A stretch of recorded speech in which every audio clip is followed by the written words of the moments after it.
What up? What up, elect? What up, Harvest? Listen, I want to let you know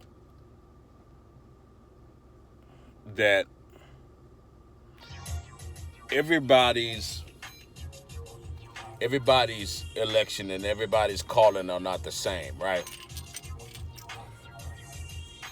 For some of us, God will allow us to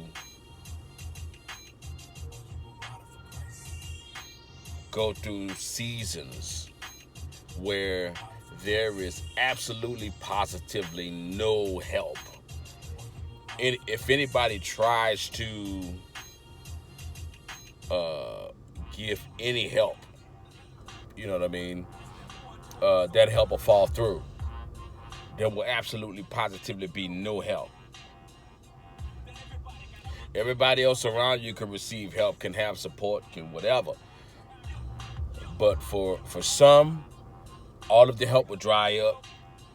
And even the people that are trying to help you will try to will wonder and say,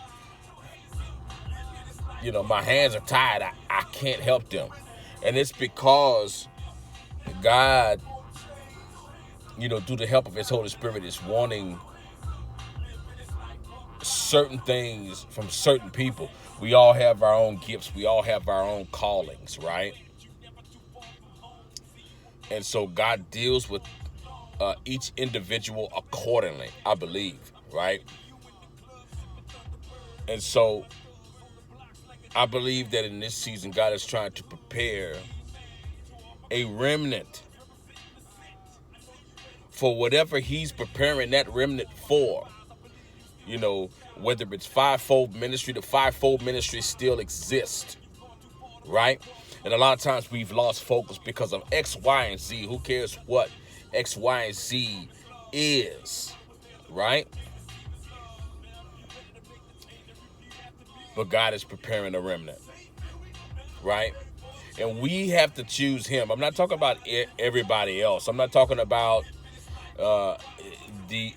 those who are not the harvest, those who are not the elect. Because contrary to popular belief, everybody that's living on this earth is not looking to go to heaven, right? There are people that are on this earth that serve Satan wholeheartedly, right? And so that's why God instructs us not to pray for certain people, right? Because you don't know, right? And so that's why He gave us a template on how to pray. He said, "Our Father who art in heaven." Father, there's nothing greater than you. There's nothing holier than you. Thy kingdom come, thy will be done on earth as it is in heaven. Give us this day our daily bread, and forgive our debts as we forgive our debtors. Lead us not into temptation, but deliver us from the evil one. Right? So that's how our prayer has to be modeled. It doesn't have to be like that, exact words, but our prayers have to be modeled like that. Right? And so I don't know what God has called for you. I don't know what God has called for the people around you. It's up to you to figure out what God has for you. And depending on what God has for you, He has to deal with you in a different way. And so I want this video to be under 5 minutes, but I want to stress the point that it's different strokes for different folks. Everything is not cookie cutter. You don't know why God has taken you through the situation that you went through. You know what I'm saying? It's up to you to seek Him to figure out why. Right?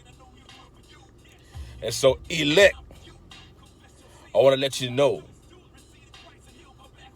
accept responsibility. First off, don't blame. That's the difference between Saul and David. Don't blame. That was the difference between Saul and David. Move forward. And this time, don't lose focus. Under 5 minutes, you heard me? All right, you guys enjoy your weekend, and I'll see you next time. Peace.